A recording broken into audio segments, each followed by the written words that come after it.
Senhor vai lhe usar, nosso Deus fará. Chega, os filhos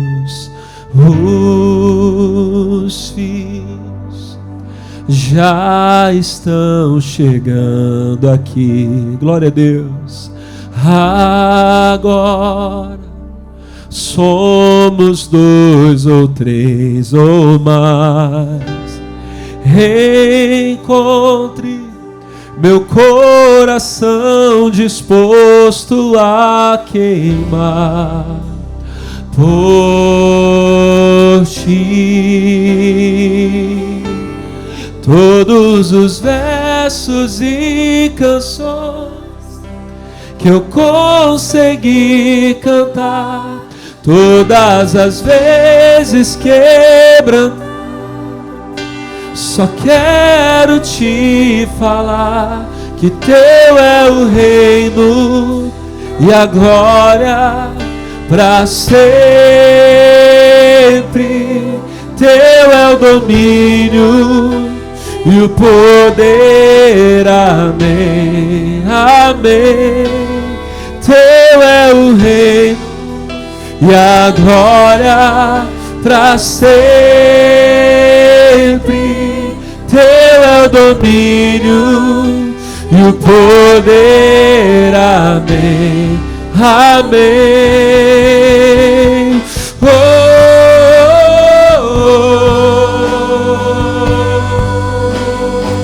aleluia. Levante as suas mãos. A Ele seja toda a glória, a Ele seja todo o louvor. Só Ele é santo, só Tu és santo, Senhor. Só Tu és digno de todo louvor, de toda adoração. Levante as suas mãos. Só Tu és santo,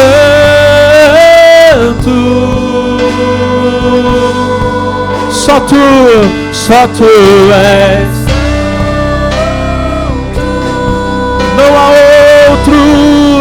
Não há outro como Tu. Não há outro como Tu. Não há outro como Tu. Não há outro como Jesus. Só Tu és santo. Declare isso, minha irmã. Declare isso, meu irmão. Só Tu és santo. Não há outro como Tu. Não há outro como Tu. Não há outro como Tu. Não há outro como Tu. Não há outro como Jesus. Só Tu és santo. Só Tu és. Toda a igreja declare isso bem forte. Só Tu és. Não há outro como Tu. Não há outro como Tu. Não há outro como Tu. Não há outro como Tu. Não há outro como Jesus. Então comece a dar glória a Deus. Toda a igreja, erga as mãos, erga a voz e comece a declarar: Senhor, eu sou Teu e Tu és meu, e eu Te louvo porque eu Te amo. Aleluia, aleluia, aleluia. Ribalaba, chorabalabalaba, debalabalaba, cantolobalaba, churibalabalaba.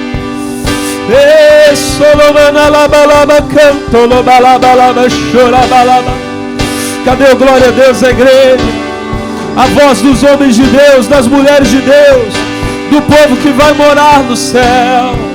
Aleluia. Não há outro como Tu, Senhor. Só Tu és digno de honra. Só Tu és digno de glória, digno de todo o louvor. todos os versos e canções que eu consegui cantar, todas as vezes quebrantado, só quero te falar que teu é o reino e a glória pra sempre.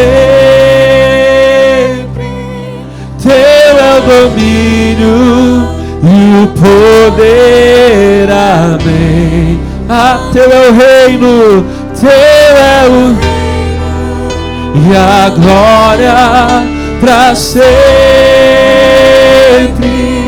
Teu é o domínio e o amém, amém.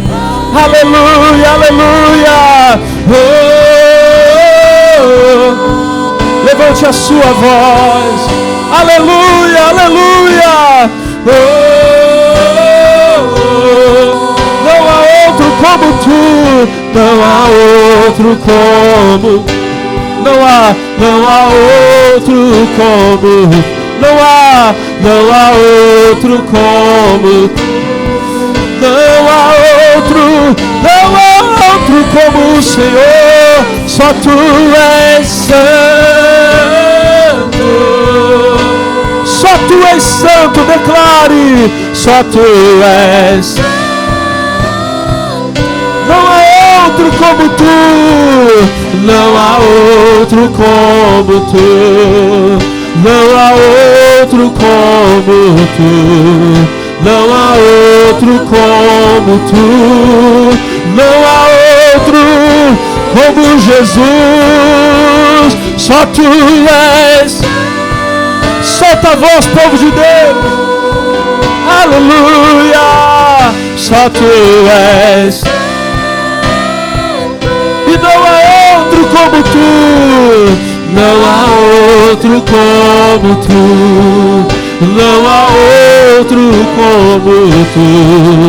Não há outro como. Não há outro. Não há outro como Jesus. Só tu és. Eu quero ouvir a igreja bem alto, bem forte. Só tu és. Não há outro como tu. Não há outro como tu. Não há outro como tu. Não há outro como tu. Não há outro como. Vamos aplaudir o Senhor bem forte, bem forte. Bate palma e dá glória a Deus. A Ele toda a honra, toda a glória para sempre. Amém. Glória a Jesus. Pode sentar, meus irmãos. Então vamos lá, pessoal. Seminário do Espírito Santo, lição de número 8.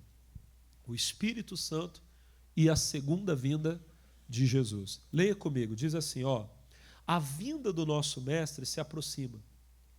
E isso não deve ser para a Igreja do Senhor um motivo de temor ou ansiedade, mas de profunda alegria. Sabemos que apesar dos momentos de aflição e dos males que o mundo enfrentará nos últimos dias, a nossa redenção e salvação eterna está chegando, conforme nos ensina a palavra em Lucas capítulo 21, versículo 28. Ora, quando estas coisas começarem a acontecer, olhai para, levantai as vossas, porque a vossa redenção está próxima. Diga glória a Deus. Igreja, olha para mim. A primeira coisa que eu comentei com a igreja hoje no primeiro culto e quero falar com você é que um dos sintomas para você saber se você está bem com Deus é como você se relaciona com a notícia da segunda vinda de Jesus. O crente, irmão, ele não teme a volta de Jesus. Pelo contrário, ele anseia, ele deseja por esse dia. Amém? Da mesma forma, como é que você fica quando você ouve falar da morte? Porque tem gente, meu irmão, que ela bate uma tristeza. Ai, pastor, eu não quero nem pensar, nem fale disso. Irmãos, isso para nós não é problema. Amém? O cristão, aquele que está bem com Deus, ele não teme a partida dele, porque ele sabe que ele está indo, para onde ele está indo. Amém, irmão? Você só teme, irmão, entrar no carro para fazer a viagem quando você não sabe o seu destino. Amém? Se alguém pega você, está amarrado em nome de Jesus, sequestra você, te bota dentro de um carro, você fica desesperado. O tempo todo você vai ficar, ai meu Deus, para onde eu estou indo? O que vão fazer comigo? Amém? Mas se eu sei que eu entrei no carro para ir para uma festa, uma celebração, eu vou feliz, eu vou tranquilo, diga glória a Deus. Quando eu confio no motorista, então eu até durmo. Amém ou não? Sim ou não? Irmão, nós descansamos porque nós sabemos o nosso destino eterno. O apóstolo Paulo fala, vai aparecer depois na lição, mas deixa eu ler com você agora. É Filipenses capítulo 1, versículo 20.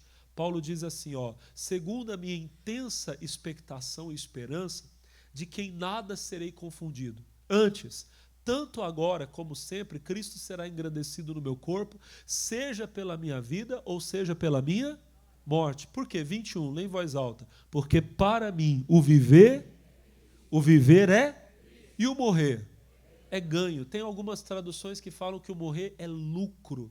Por que o morrer é lucro, irmão? Porque nós sabemos para onde estamos indo, nós vamos para o céu. Amém, irmão? Para que temer o porvir se eu sei que eu vou estar para sempre com o meu Senhor na glória? Então entenda uma coisa, o crente ele não deseja a morte. Desejar a morte também não é sintoma de coisa boa não, tá, irmão? Ninguém quer morrer. Amém? Eu quero viver para a glória, mas eu não temo a morte. Eu sei que se eu partir hoje, eu estou indo para o meu Senhor. Eu vou estar com Ele para sempre. Amém? Acabou. Terminou, findou o labor dessa vida, irmão. Acabou a minha luta, acabaram as minhas guerras. Diga glória a Deus. Agora, se eu viver, eu quero viver. Para quê? Para encher a paciência dos outros? Não, eu quero viver para ser bênção. Olha o Paulo falando, ó, versículo 22. Ele fala, mas se o viver na carne me der fruto da minha obra, não sei então o que devo escolher. Mas de ambos os lados estou em aperto. Aí ele fala, tendo desejo de partir e estar com Cristo, porque isto é ainda o quê? Irmão, para nós que somos judeus, o melhor lugar é o céu. É a nossa pátria. Diga amém. Agora, se nós vivemos aqui, o que vai acontecer? 24. Olha o 24. Mas julgo necessário, por amor de vós, ficar na carne. Por que Paulo diz ficar na carne? Porque quando nós vivemos aqui, nós estamos dando fruto. Ele fala, se o viver na carne me der o quê? Fruto da minha obra. Eu falo sempre, se eu partir hoje, irmão, eu estou indo para o céu. Acabou minha luta. Mas se eu ficar aqui mais um ano, em um ano eu posso batizar seu filho, seu marido. Você não quer que isso aconteça? Em um ano aqui, Deus pode me usar para ganhar muitas almas para Jesus, para abençoar. Então, eu quero viver para isso, para dar fruto. Amém, irmão? Se for para ficar enchendo a paciência dos outros, eu não quero, não. Porque tem gente que o tempo vai passando, a pessoa começa a ficar chata, né, irmão? Bota defeito em tudo, sim ou não? Você conhece alguém assim? Tem gente que o café está sempre muito amargo, muito doce. Mas tá ruim isso aqui. Você conhece alguém? Olha para o irmão e fala, você conhece alguém assim? Tem gente que já acorda de manhã reclamando da vida. Já acorda reclamando, murmurando, diga glória a Deus. É 4:30 da madrugada, você está querendo dormir, o cidadão vai lá na cozinha e quebra a cozinha inteira para fazer um café. Já viu? E o pior de tudo é que ainda fica reclamando. Não sei o que esse povo que dorme, não acorda, dorme. Só... Já viu alguém assim? Aí você vai lá, ô vó, aconteceu alguma coisa? Eu não falei nada. Se for para ser assim, é melhor Jesus levar de uma vez.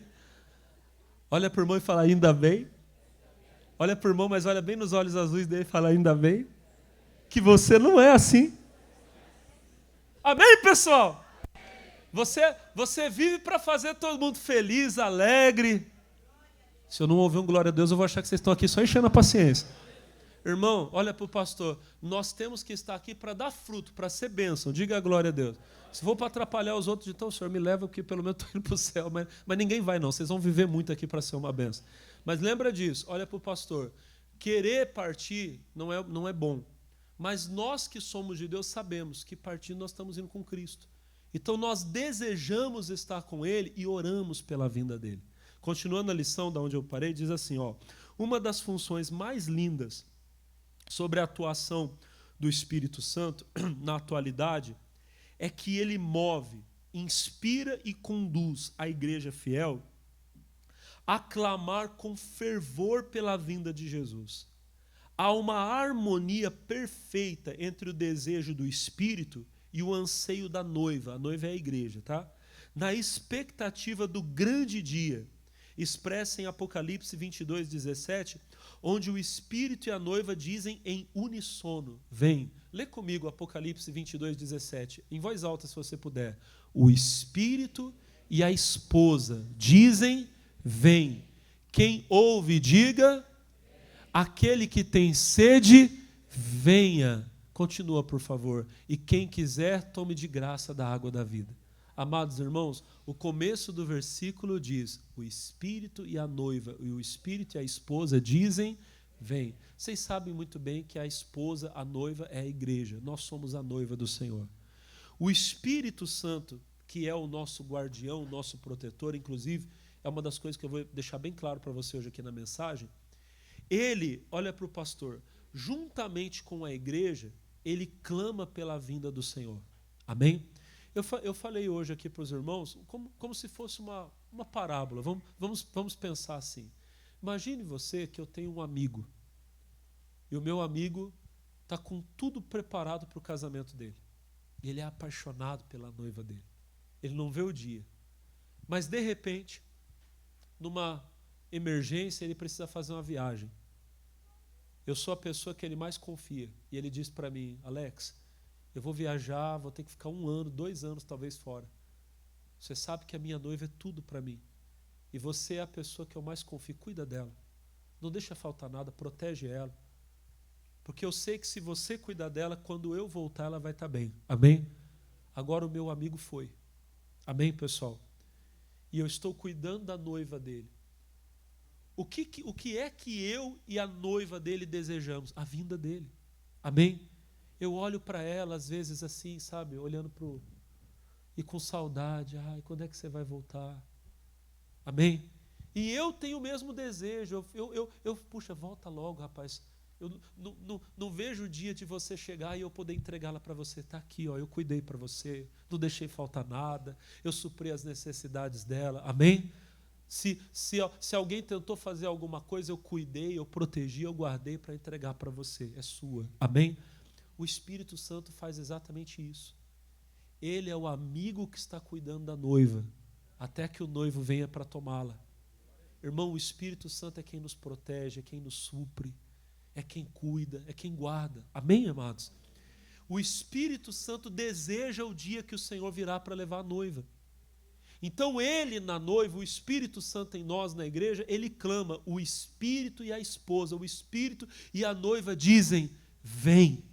Se o Espírito de Deus está em você, então dentro de você há um desejo, há um clamor pela vinda do Senhor Jesus. Pastor, eu não tenho isso.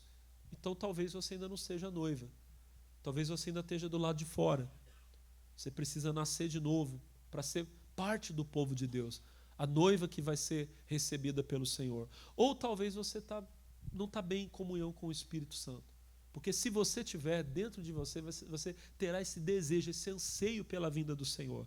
A lição continua dizendo, o Senhor Jesus prometeu expressamente que nos daria o Espírito Santo, o Consolador, para que nunca nos sentíssemos órfãos ou desamparados nesse mundo. Eu coloquei João 14, olha que lindo, João 14, 16. E eu rogarei ao Pai, e Ele vos dará outro Consolador, para que fique convosco para sempre. Nós nunca estamos sozinhos, diga glória a Deus. Quem é Ele? O Espírito da verdade, que o mundo não pode receber, nem não pode receber, porque não conhece, não vê nem o conhece, mas vós o conheceis, porque habita convosco e estará em vós. Glória a Deus, Ele está conosco.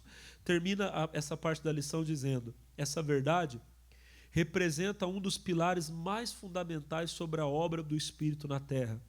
Ele é o nosso fiel companheiro, protetor e guardador, até o exato instante em que o Senhor vem arrebatar a sua noiva.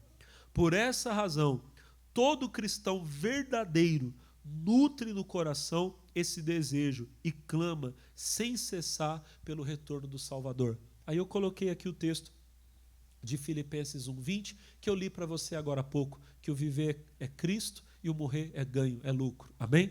Vamos continuar a lição, da onde nós paramos.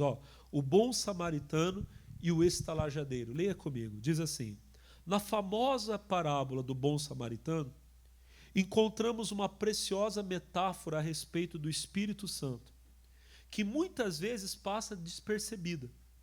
Sob uma perspectiva espiritual profunda, cada elemento revela o plano divino.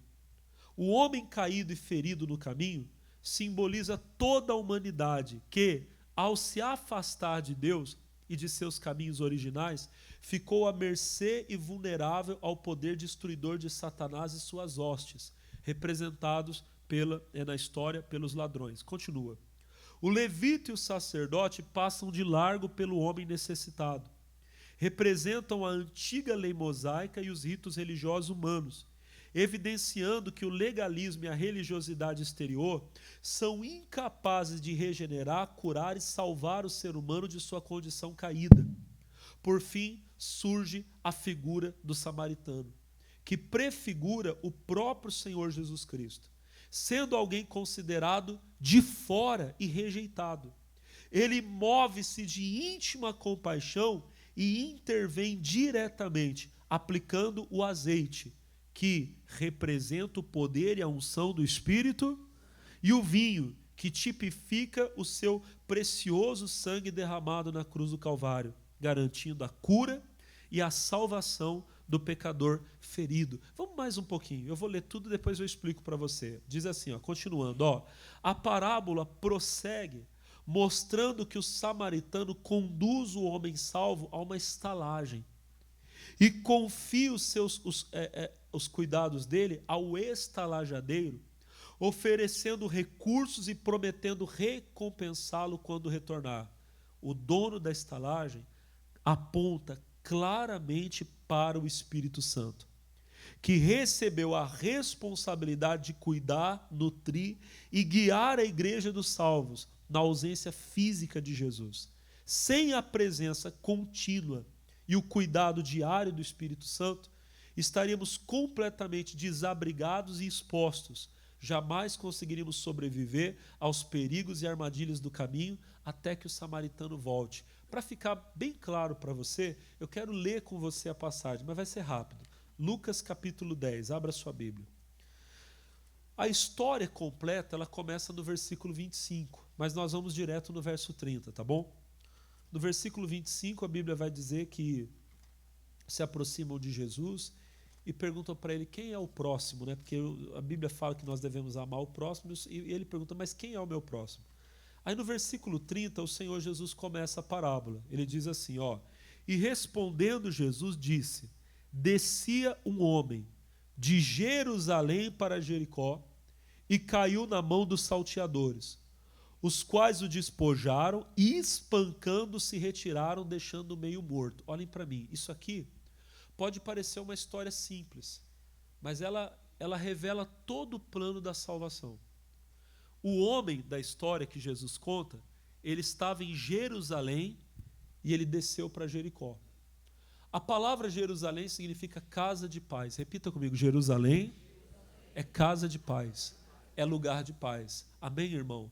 Olha para o pastor, nós temos paz quando nós estamos na casa de Deus, na presença de Deus.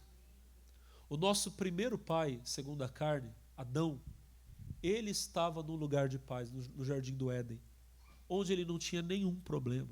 A vida era perfeita. Diga bem. Mas assim como o nosso primeiro pai saiu do Éden por causa do pecado, e os ladrões pegaram, espancaram e deixaram ele meio morto, o que aconteceu, vamos dizer assim, com a humanidade, porque a humanidade deixou o jardim para ir para o mundo, acontece com o homem da história. Ele sai de Jerusalém para ir para Jericó. Jericó na Bíblia, irmão, representa guerra, representa luta, batalha. Vocês conhecem a história de Jericó? Jericó era a cidade condenada que fechou as portas. Então, o povo de Deus rodeou a muralha 7 dias, no 7º dia 7 vezes, e caiu o muro. E eles entraram e conquistaram a cidade. Só foi poupada a vida da Raabe, que foi aquela que abrigou os espias.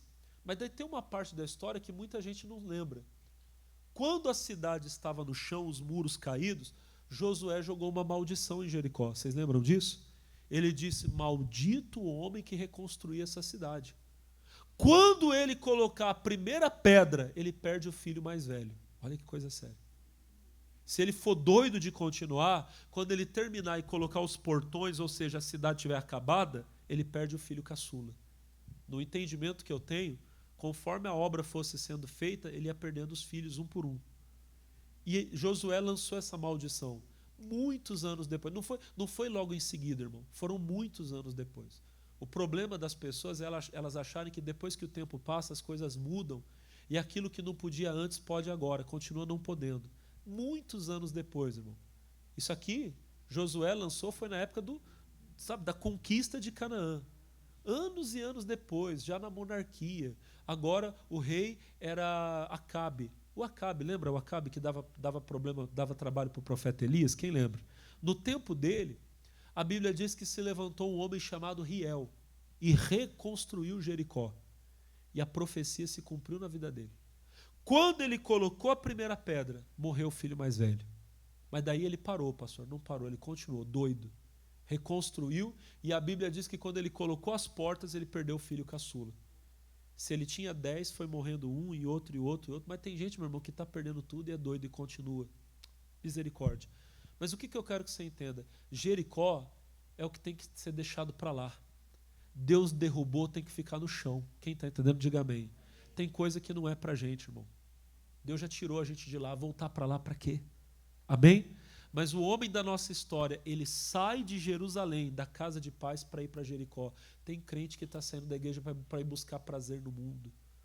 A moça da igreja, pastor, eu não consigo nenhum namorado na igreja, eu vou ver se eu arrumo um lá fora. Você vai arrumar problema. Os ladrões vão pegar você, os demônios. Vão fazer mal, vão te machucar, vão te deixar ferido. O nosso primeiro pai, Adão, ele estava em Jerusalém, no Éden, no lugar de paz. E ele sai, amém? Para comer do fruto que ele tinha todas as outras, para que precisava daquela? Mas ele perde o jardim, amém? Vêm os ladrões são os demônios, a natureza do diabo, a morte entra no mundo. E a Bíblia diz que esse homem foi deixado meio morto. É exatamente o que aconteceu com a humanidade. A humanidade, por causa do primeiro pecado, ela ficou meio morta. O que é meio morta? Fisicamente falando, parece que nós estamos vivendo. Mas a Bíblia diz que por causa do pecado, nós estávamos desligados da vida que há em Deus. Amém, pessoal? As pessoas acordam todo dia de manhã, levantam, vão para o trabalho, vão para a escola, mas elas não estão vivendo de fato. O verdadeiro homem, o espírito está morto, desligado de Deus. E isso só muda no momento que o homem encontra Cristo, encontra Jesus. Amém? Mas antes que Jesus venha, antes que viesse aquele que solucionou o problema, vieram outros. O versículo de número, continuando aqui, o versículo de número 31 vai dizer: ocasionalmente descia pelo mesmo caminho um sacerdote, e vendo passou de largo. De igual modo também um levita, chegando àquele lugar e vendo passou. Irmão, o sacerdote e o levita representam a lei, a religião, os rituais, amém? Que não podem salvar. O sacerdote não pôde fazer nada pelo homem que estava caído. O levita também passou de largo. Irmão, a lei em si, ela é boa, mas ela passa muito longe de salvar o homem. Ninguém pode ser salvo se justificando pela obediência das obras da lei, diz a palavra de Deus. Pelo contrário, a lei nos torna duplamente pecadores, não porque ela nos faz pecar, mas porque ela nos torna conscientes do pecado. Amém, irmão? Como ela me faz consciente do pecado, mas ela não tem poder de me purificar do pecado, agora eu sou pecador e pecador consciente. Então eu estou mais perdido do que já era. Amém? O sacerdote não salvou, o levita não salvou, a lei não podia nos salvar, a religião não podia nos salvar. Mas então vem ele. Olha para o irmão e fala: vem ele. Quem é ele? Versículo 33, perdão. Mas um samaritano que ia de viagem chegou ao pé dele e, vendo, moveu-se de íntima compaixão. Amados, quando o Senhor Jesus contou essa parábola, ele contou para chocar mesmo. Porque os samaritanos eram quem? Eram o povo rejeitado pelos judeus. Amém, irmão? Eram os estrangeiros, os de fora. Irmão, quem foi aquele que veio de fora? rejeitado pelos judeus, mas foi aquele que pôde salvar. Quem foi? Jesus. Jesus é o samaritano. João capítulo 1, versículo 11 diz: ele veio para os seus, e os seus não o receberam, o rejeitaram. Ele é o rejeitado. Mas a todos quanto receberam, deu-lhes o poder de serem feitos filhos de Deus, aos que creem no seu nome. Jesus é aquele que vem, amém? E olha para o pastor, ele que é santo, que não tem pecado, que não tem maldade, ele podia olhar para mim, caído, morto no meu pecado, e podia sentir nojo de mim, mas não.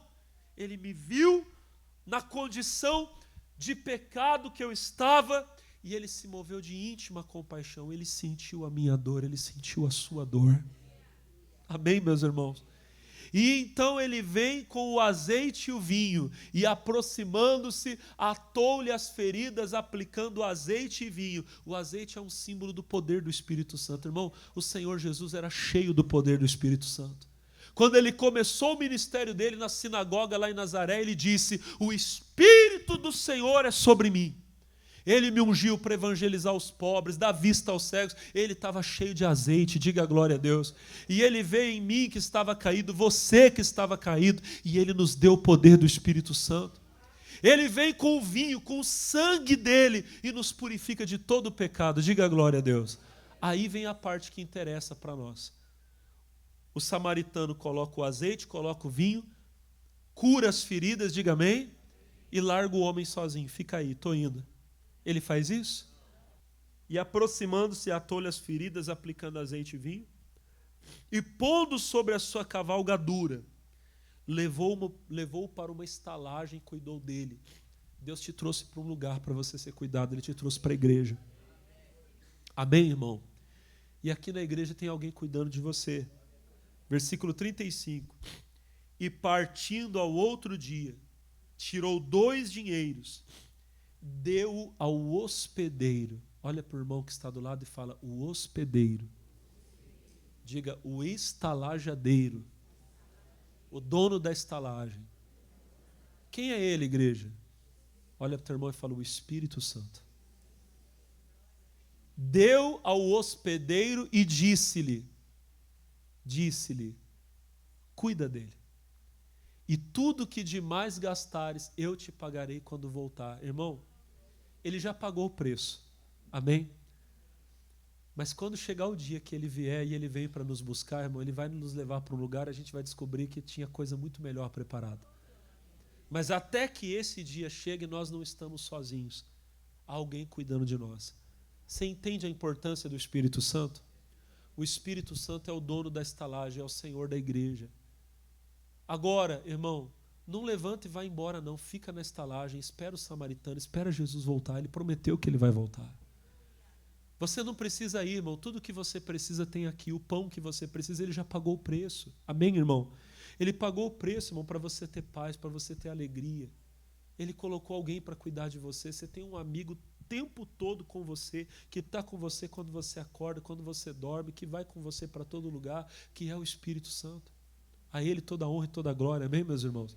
Vocês entendem a obra do Espírito Santo? Quem está entendendo, diga amém. Sair da igreja, abandonar o cuidado do Espírito Santo, irmão, é trair tudo que o samaritano fez por você. Quando ninguém se importava comigo, ele se importou comigo. Quando a religião não podia me salvar, ele me salvou, amém? E ele pagou o preço para alguém cuidar de mim. Eu vou rejeitar esse cuidado? Nunca, jamais.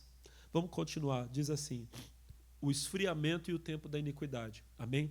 Diz assim: o próprio Senhor Jesus os advertiu solenemente que nos últimos dias, nos dias que antecederiam a sua segunda vinda, o pecado se multiplicaria de forma alarmante, provocando o esfriamento do amor de muitos. Mateus 24:12 diz: e por se multiplicar a iniquidade, o amor de muitos, o que, igreja? Esfriará. Olhem para mim. Você vai lembrar sempre da balança. O pecado pesa, o amor esfria. Nunca se esqueça disso. Irmão, nós estamos vivendo isso a cada dia, sem perceber. Olha para o pastor. O pecado está igual aquela criança que mora com você na sua casa e que por você conviver com ele, você não percebe o quanto ele está crescendo. Só aquele parente seu que chega uma vez por ano na sua casa, nossa, como o seu filho cresceu, você não percebe. O pecado está assim no mundo. Nós estamos convivendo com ele dia após dia, a maldade vai aumentando, o amor vai esfriando e a gente não se dá conta. Eu estava esses dias com a minha esposa, foi essa semana. A gente estava vindo aqui para o culto. E o rádio estava ligado, pessoal. Aquela coisa de você mudar de estação, começou a tocar uma música, uma daquelas românticas lá do tempo dos nossos pais, dos nossos avós, amém? E eu falei para ela, Daiane, ninguém mais faz música assim. A letra da música, a música é uma música, ela é americana, é em inglês a letra. Mas a gente não é tão difícil que a gente convive muito com o inglês, alguma coisinha a gente entende. Na letra da música, o cantor ali, né, ele está falando assim, eu vou ser o homem que vou lutar pela sua honra, que vou viver com você para sempre. Nós vamos passar a nossa vida juntos e no final da vida nós vamos ver que valeu a pena lutar pelo nosso amor. Eu falei para ela, Dai, hoje em dia as músicas só falam de cachaça, de prostituição. É o cidadão falando, se você não quiser ficar comigo, a outra já está me esperando. Vocês perceberam isso? O mundo, olha para o pastor, o mundo não fala mais de amor. Na geração dos nossos pais, dos nossos avós, eu não estou nem falando da igreja, estou falando do mundo. O mundo ainda tinha aquela ideia de eu vou estar com você para sempre. Você é o homem da sua vida, você é fiel, vou guardar você, nós vamos envelhecer juntos, amém, irmão? Esse era um ideal. Ideal de felicidade no mundo era no final da vida estar o vozinho e a vozinha sentado na cadeira de balanço, vendo os netinhos correndo pela casa. É assim ou não é? O marido olhando para a mulher, lá, Lourdes, olha como é bonito. É verdade, a Frane, olha esse menino. Parece você que ainda tinha cabelo ainda, meu filho, olha. Amém ou não? Olha para o pastor. Esse era o modelo de felicidade no mundo. Hoje em dia, irmão, ninguém quer saber disso mais não. Você fala para as pessoas, olha para o pastor, você fala para o jovem de casar para quê? Tem que curtir. Sim ou não? Você fala para as moças de casar não, eu quero ter estabilidade, eu quero ter dinheiro. Irmão, deixa eu explicar uma coisa para você. Ter dinheiro não é que seja errado, pelo contrário. A gente crê na prosperidade, diga amém. Mas uma mulher, olha para o pastor, uma mulher que está no mais alto posto, que é a CEO de uma multinacional, ela não é mais bem-sucedida do que aquela que ficou em casa e criou seus filhos. Não é. A senhora, minha irmã, que dedicou sua vida ao seu marido, levantando de madrugada para fazer marmita dele, lavar roupa, que criou seus filhos, a senhora é uma vencedora, uma campeã. Do mesmo jeito que aquela que estudou, trabalhou, amém, pessoal? O problema é que o mundo coloca um ideal de sucesso. O que é o ideal de sucesso? É você ter uma casa, um carro, e você não ter ninguém perturbando você, como se ter uma família fosse algo ruim. Ter família é fácil? Não é, irmão. O preço que a gente paga é alto. Criar filho dá trabalho, custa caro, custa mesmo, irmão. Mas que coisa linda você um dia poder chegar para Deus e falar, Senhor, criei os filhinhos que o Senhor me deu, eduquei eles no caminho de Deus. Amém? Passei madrugada acordado quando precisou, se não vou te matar. Eu fiz, Senhor. Diga a glória a Deus. Amém? Uma irmã um dia falou para mim e disse assim, eu lembro que a irmãzinha falou assim, pastor, o bom do filho é quando é pequeno. Eu falei, pastor, quando é pequenininho é tão bonitinho que você fala, ai, que vontade de comer. Aí cresce e você fala, por que eu não comi esse negócio? Né? Irmão? Ai, o povo de Deus é maravilhoso, né, gente? Olha para mim, irmão, o que eu quero que você entenda? Nada mais lindo do que você ter uma família. Agora, hoje em dia, irmão, olha para o pastor, o povo casa e acha que ter filho é problema. Você chega para a moça que está casada e aí quando é que vem as crianças? Está amarrado. Amarrar, você amarra demônio, irmão. Amém? Amarrar, você amarra o tranca-rua, a pomba-gira, o Exu Caveiro. Não o filhinho que Deus vai te dar, irmão. Eu não estou falando para vocês, então vamos encher a terra. Não, tudo com sabedoria, diga a glória a Deus. Mas, irmão, de verdade, se você não quer casar para ter uma família, então não casa, não. Porque casar não é um sentimento egoísta. Eu estou casando para ter alguém que eu vou suprir uma necessidade física. Não, irmão. Nós vamos casar para construir o reino de Deus. para levar Jesus ao mundo. Diga amém. Até porque, irmão, um dia a parte física vai embora. Os irmãos e as irmãs sabem do que eu estou falando.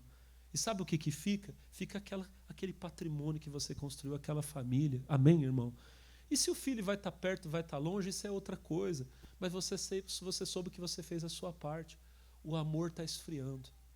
As pessoas estão se tornando egoístas. Ó, olha o que a nossa lição vai dizer. Ó. Lê comigo, ó. Da onde nós paramos aqui.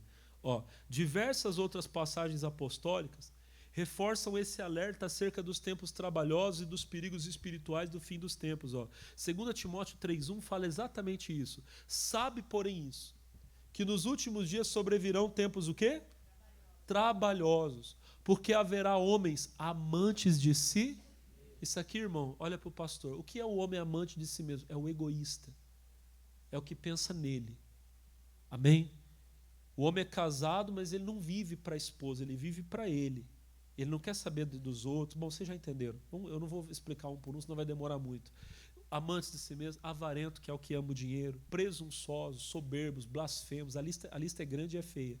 Desobedientes a pais e mães, ingratos, profanos, sem afeto natural, irreconciliáveis, caluniadores, incontinentes, cruéis, sem amor para com os bons, traidores, obstinados, orgulhosos, mais amigos dos deleites do que amigos de Deus, tendo aparência de piedade, mas negando a eficácia dela, destes, afasta-te.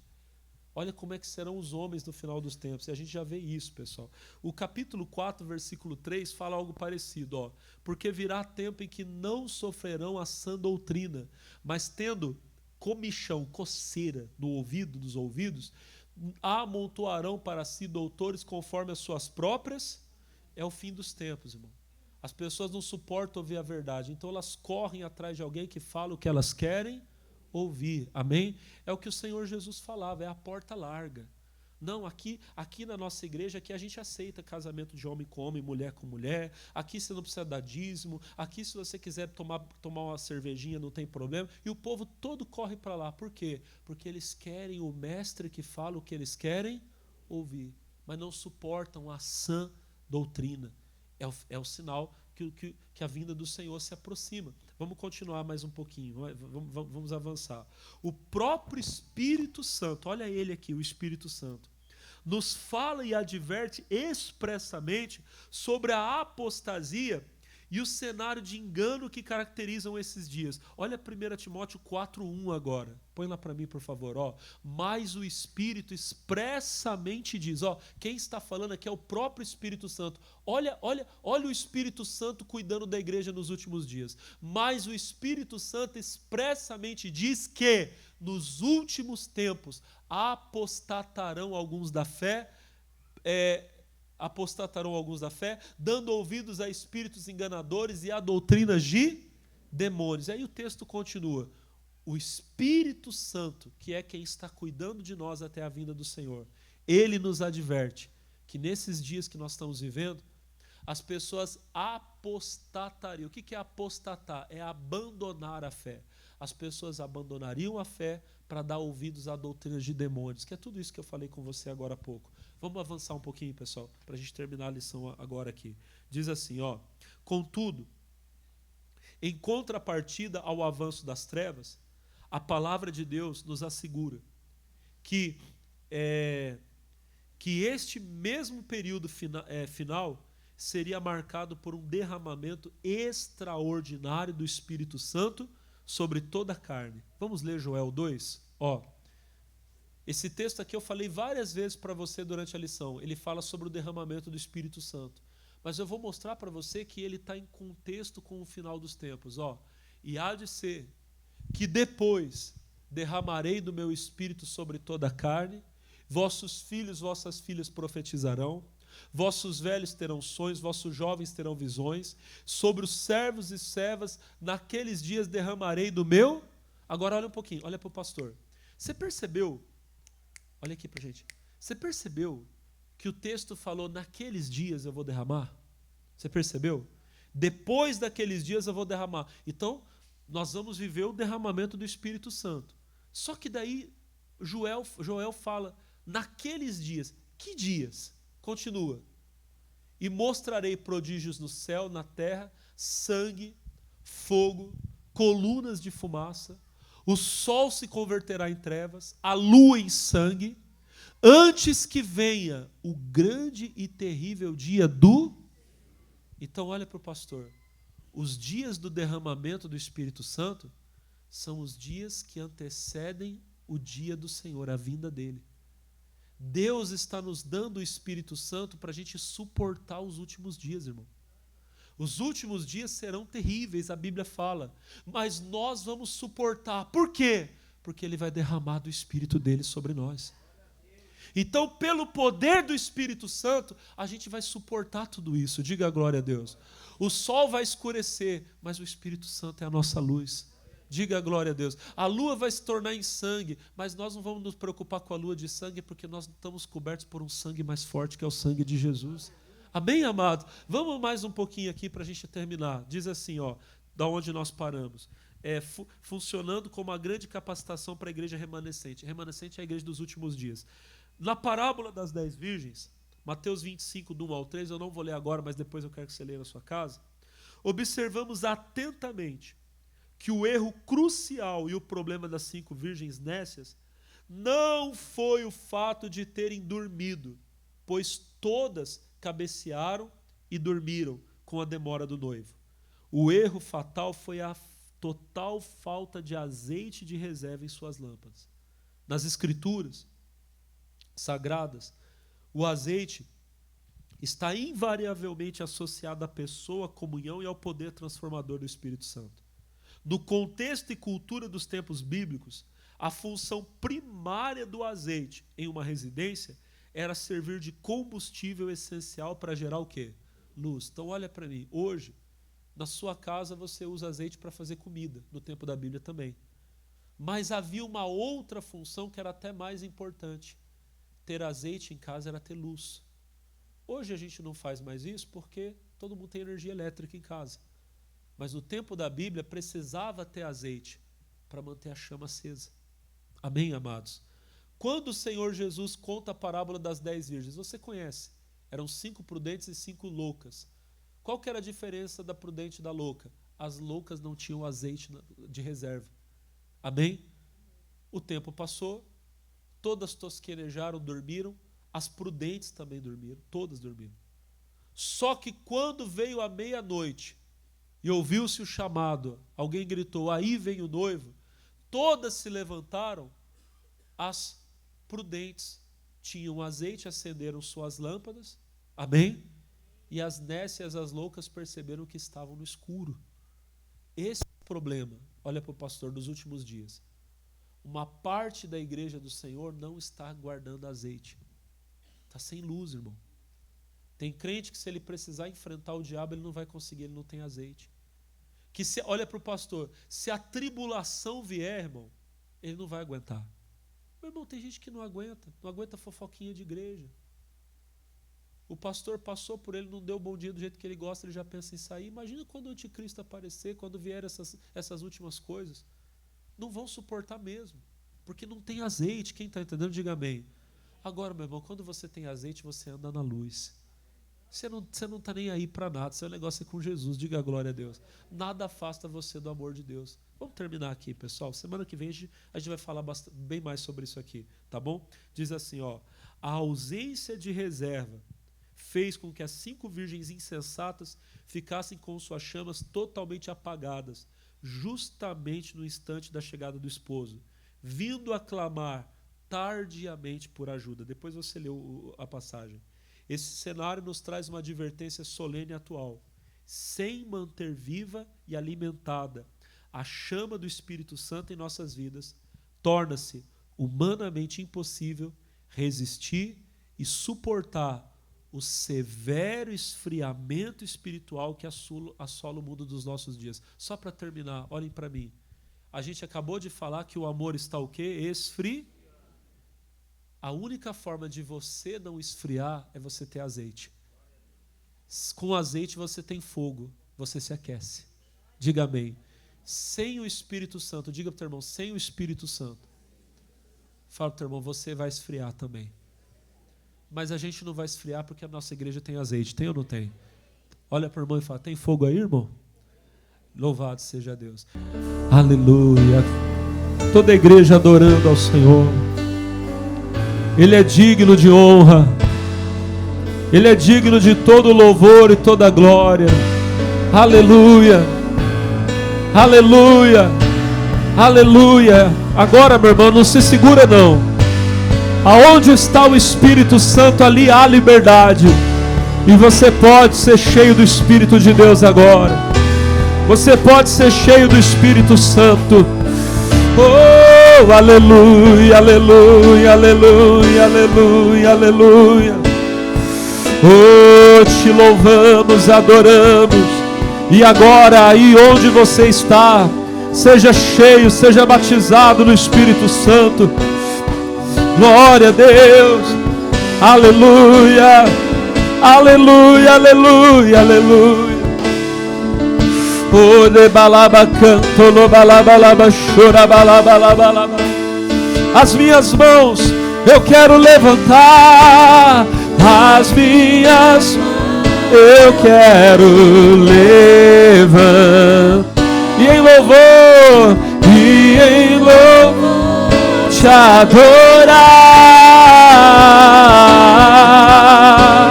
Meu coração eu quero derramar diante do teu altar. As minhas mãos eu quero, as minhas mãos eu quero levantar. Aleluia. E em te adorar. Meu coração eu quero derramar. Aleluia. Diante do teu altar.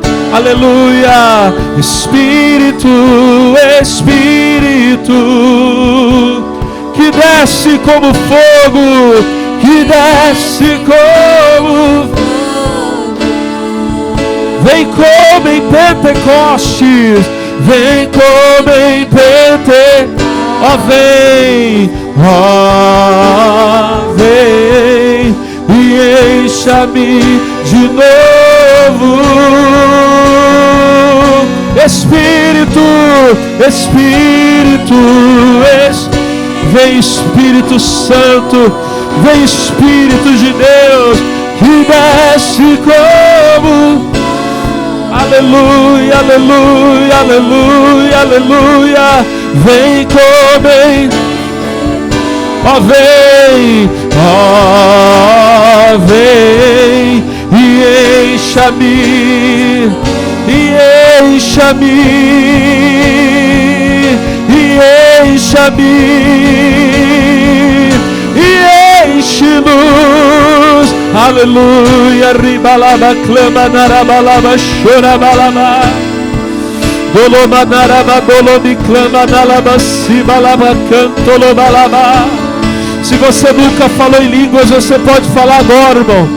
Seja batizado no Espírito Santo. Receba o poder, a unção de Deus sobre a tua vida. Aleluia. Aleluia. Ribalabalaba, chorabalaba, cantalaba. Debalaba, clama, nalabalaba, shuririantarabadaba, shuribalabala. Ribalabalaba, chorabalabalaba, cantalabalaba. Aleluia, aleluia, aleluia. Eu quero mais de ti, eu quero mais o teu poder, eu quero mais a tua unção. Nós queremos mais da tua vida em nós. Orianda labalaba, dolomadalaba, cantalaba, shuribalabalaba. Ribalaba, chorabalabalaba. Aleluia, aleluia, aleluia. Cadê aquele glória a Deus dos homens de Deus? Cadê aquele glória a Deus das mulheres de Deus? A voz do povo que vai morar no céu. Aleluia, aleluia, aleluia. Que que Ele cresça e eu diminuo, que Ele apareça, que Ele apareça, aleluia, eu me constranja com a sua glória e todo o seu amor, infinita humildade, servo de todos os irmãos, que Ele cresça, aleluia, eu diminuo, que Ele apareça, que Ele apareça, e eu me constranja com a sua glória e todo o seu amor, infinita humildade, servo de todos os irmãos. Erga as mãos bem alto, aleluia, aleluia.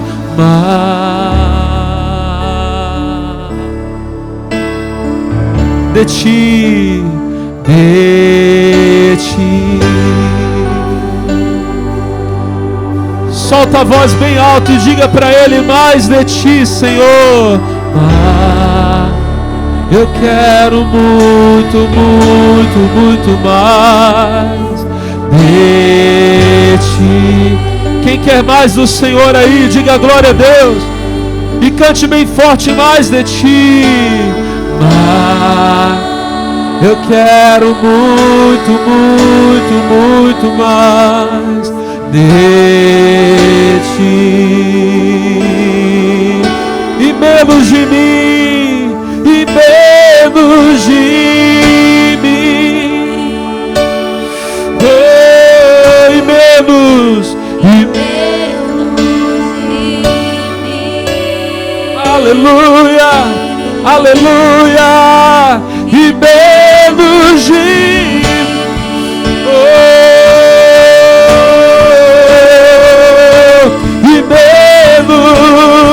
e menos de mim, que Ele cresça, que Ele cresça, aleluia,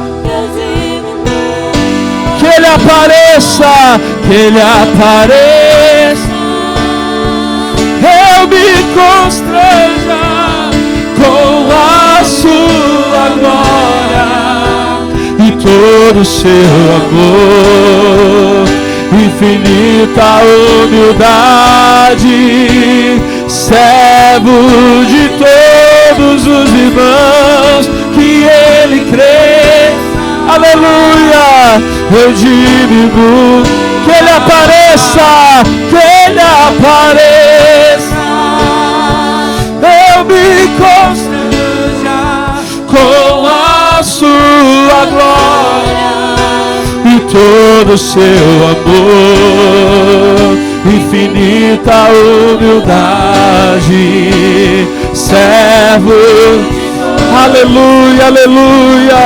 E para terminar essa oração, levante as mãos e dá glória a Deus bem alto, irmão.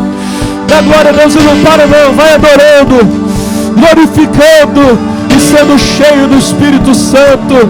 Que lindo, Senhor, que bonito, que momento especial, que igreja linda, Senhor. É a tua noiva, é a noiva que diz: vem, vem. Ora vem, Senhor Jesus, ora vem, Senhor Jesus. O Espírito e a noiva dizem: vem. O Espírito e a noiva clamam: vem, vem, vem, vem, vem. Maranata, Maranata, ora vem, Senhor Jesus. Aleluia, aleluia. Nós esperamos o dia do nosso encontro. Será o dia mais lindo. E até lá, até que o Senhor venha buscar a tua esposa, até que o Senhor venha buscar a tua noiva, nós temos o Espírito Santo nos cuidando, nos guardando. Obrigado, Senhor. Irmão, o samaritano vai voltar, Jesus voltará. Aleluia! E Ele Ele vai nos levar com Ele. Quer ver aquele glória a Deus? Balaba, chora, balaba, balaba, canta, balaba. Mas até que Ele venha, Ele não nos deixou sozinhos. O Espírito da verdade está conosco. O Senhor vai lhe usar, nosso Deus fará.